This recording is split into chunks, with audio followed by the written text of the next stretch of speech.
කඳුලද හසරැල්ලේ සැනහි දිවිනිල්ලේ හමුවෙමු දවසක් අපි පරසතු යායේ 2026 ඔන්න අලුත් වැඩක් මොකක්ද කියලා අපි බලමු. ඉතින් මේ ඉන්නේ මගේ ගමන් සහායකයා. මේ ඉන්නේ මම. දැන් අපි මේ යන්නේ මාළඹේ ස්කයිලයිට් හෝල් එකට. හරි. එහෙනම් මම අද එන්නේ මාළඹේ ස්කයිලයිට් එකට. ෆිල්ම් එකක් බලන්න. ෆිල්ම් එක මොකක්ද කියලා ඔයාලට තව ටිකකින් කියන්නම්. ඉතින් මම දැන් ඉන්නේ මාළඹේ ස්කයිලයිට් හෝල් එකේ. තාම ෆිල්ම් එක පටන් ගත්තේ නැහැ. ෆිල්ම් එක එනකන් තමයි බලන් හිටියේ මම. ඒකින්ද ඊයේ ෆිල්ම් එක ආවේ. දැන් අද ඉන්නවා ඇවිල්ලා බලන්න. අපි බලමු. මේ වැඩේ ඇතුලේ ගොඩක් වෙන්නේ අත්‍තරම ෆිල්ම්ස් රිවිව් කරන එක සහ මම ගොඩක් ෆිල්ම් වලට ආස කෙනෙක්. හැබැයි ෆිල්ම් එක්ස්පර්ට් කෙනෙක් නෙමෙයි. ඉතින් ෆිල්ම් එක ගැන මට දැනෙන දේවල් ඔයාලත් එක්ක බෙදා ගන්න තමයි මේ වැඩේ පටන් ගත්තේ. කරලා බලමු මොකද වෙන්නේ කියලා. ඉතින් මේ තමයි මම ෆිල්ම් එකේ ගත්ත එකම ෆොටෝ එක. අපි පරසතු යායේ. ඉතින් මම දැන් ෆිල්ම් එක බලලා ඉවර වෙලා ඉන්නේ. ෆිල්ම් එක ෆාදර් අත්‍තරම මේ ඇවිල්ලා බලන්න ඕන ෆිල්ම් එකක්. ඒ පැය දෙකකට කිට්ටු වෙන්න. ඒ පැය දෙක නම් නිින්දයක් නැහැ. අනිවාර්යෙන් ඒක බලන්න ඕන ෆිල්ම් එකක්. අනිත් එක මේ ෆිල්ම් එකේ ප්‍රීමියර් එකේදී ලක්මාල් ධර්මරත්න මං නම කිව්ව හරිද දන්නේ නැහැ. කෝම්බියෝ එකේ අධ්‍යක්ෂකතුමන් කියනවා සමහරක් තැන් ගත්තේ කොහොමද කියන එක එයාටත් හිතා ගන්න බෑ කියලා. ඇත්තටම මේ ඔයාලා අනිවාර්යෙන් ෆිල්ම් එක බලන්න. සමහර තැන් අරන් තියෙන විදිහ ඇත්තටම හිතා ගන්න බෑ ඒක. මේකට 10න් රේට් කරනවා නම් 10න් 11ක් විතර දෙන්න පුළුවන් ෆිල්ම් එකක්.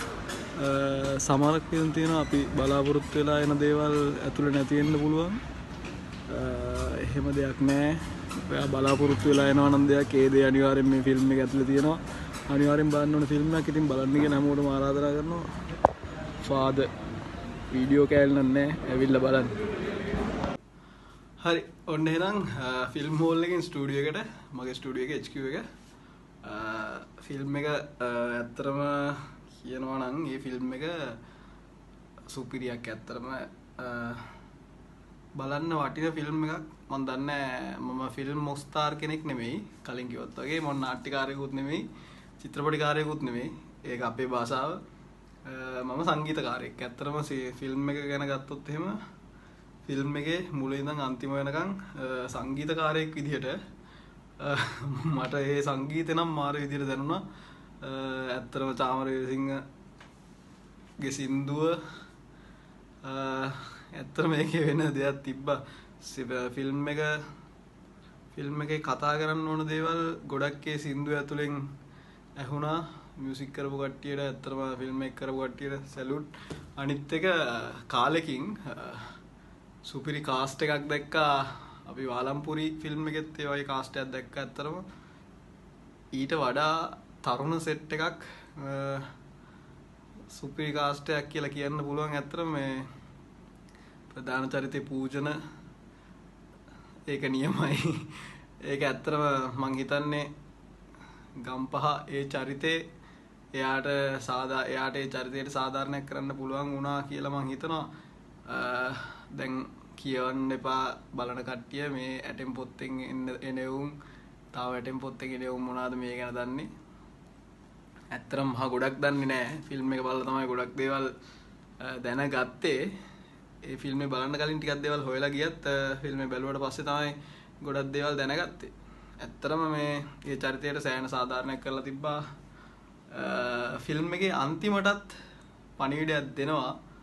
ඒ පණිවිඩේ හරි වැදගත්. ඇත්තටම ෆිල්ම් එක අන්තිම වෙනකම් බලන කට්ටිය ඒ පණිවිඩය බලන්න. ෆිල්ම් එක ඇතුලේ වීඩියෝ ගන්න බැරි වුණා. ඇත්තටම මම ගත්තේ නැහැ. මට වීඩියෝ ගන්න අමතක වුණා. එච්චරට ඒ ෆිල්ම් එක දිහා බලාගෙන හිටියා. ෆිල්ම් එක තමයි. ඇත්තටම වීඩියෝ ගන්න අමතක වුණා කියන්නේ වීඩියෝ ගන්න යන්න එපා ෆිල්ම් එකක් බලන්න ගියාම මේක දැන් අපිට ෆෝන් එකෙන් බලන්න ඕන නම් අපි එතෙන්ට ගිහිල්ලා බලන්න ඕනේ නෑනේ.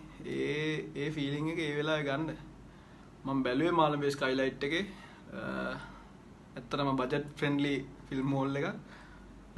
ඉතින් ඕක තමයි කතාව. ෆිල්ම් එකේ කාස්ට් එකට සැලූට්. ෆිල්ම් එක කරපු හැමෝටම සැලූට්.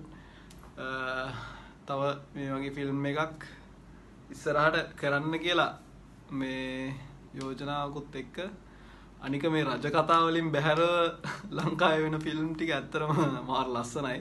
රජ කතා ලස්සන නෑ කියනවත් නෙමෙයි. ඒ වුණාට අපි රියැලිටියේ දැන් අපි රජ කාලේ නෙමෙයි ඉන්නේ. දැන් අපි ඉන්න කාලේ අපිට රියැලිටිය මෙහෙම දැනගන්න පුළුවන් නම් ෆිල්ම් වලින් ඇත්තටම මේක හොඳ ආතල්ලයක් කියලා තියෙයි ඉස්සරහටත්. ෆිල්ම් ඉන්ඩස්ට්‍රි එක මීට වඩා හොඳ තැනක තියෙන්න. අනිත් කාරණාව ලංකාවේ ෆිල්ම් එකක පොලිස් නිලධාරීන් ඉතා උසස් තැනක තියලා පෙන්නපු ෆිල්ම් එකක් හැටියට මම මේක දකින්න කැමතියි. හැමදාම විහිළුවට ලක් කරන්නේ නැතුව ඒගොල්ලන්ගේ තිබ්බ මොරාල් එකත් පෙන්නපු එකට මම හරි කැමතියි. හැමදාම විහිළුවට ලක් කරන්නේ නැතුව පොලිස් නිලධාරීන්ව ලංකාවේ ෆිල්ම් වල ගොඩක් එහෙම දේවල් වෙනවා. මම කැමති නෑ ඒකට ඇත්තටම පෞද්ගලිකව. මොකද ඉන්දියන් ෆිල්ම් එකක් ගත්තොත් එහෙම එයාලගේ පොලිසිය එයාලා උඩ තියාගෙන ඉන්නේ. අපි අපේ ඒවා අපිට තියෙන ඒවා අපි නිකන් නෝන්ජල් කරනවා. එහෙම කරන්න හොඳ නෑනේ. අපිටත් එහෙම දෙයක් තියනවායි කියලා පෙන්නපු ෆිල්ම් එකක් හැටියට මම මේ ෆිල්ම් එක ඇත්තටම දකිනවා. ඉස්සරහටත් මේ වගේ ෆිල්ම් එකක් අනිවාර්යෙන් කරන්න කියලා අපිත් ඒවට සහාය වෙන්න බලාපොරොත්තු වෙන සංගීතඥයෝ විදියට. ඇත්තටම මියුසික් මාර ලස්සනයි ෆිල්ම් එකේම. ඔයාලත් අනිවාර්යෙන් ෆිල්ම් එක බලන්න. ගොඩක් කතා කරන්න යන්නේ නැහැ. අනිවාර්යෙන් ෆිල්ම් එක බලන්න. ඉස්සරහටත් තව මේ වගේ ෆිල්ම්ස් ගැන අපි කතා කරමු.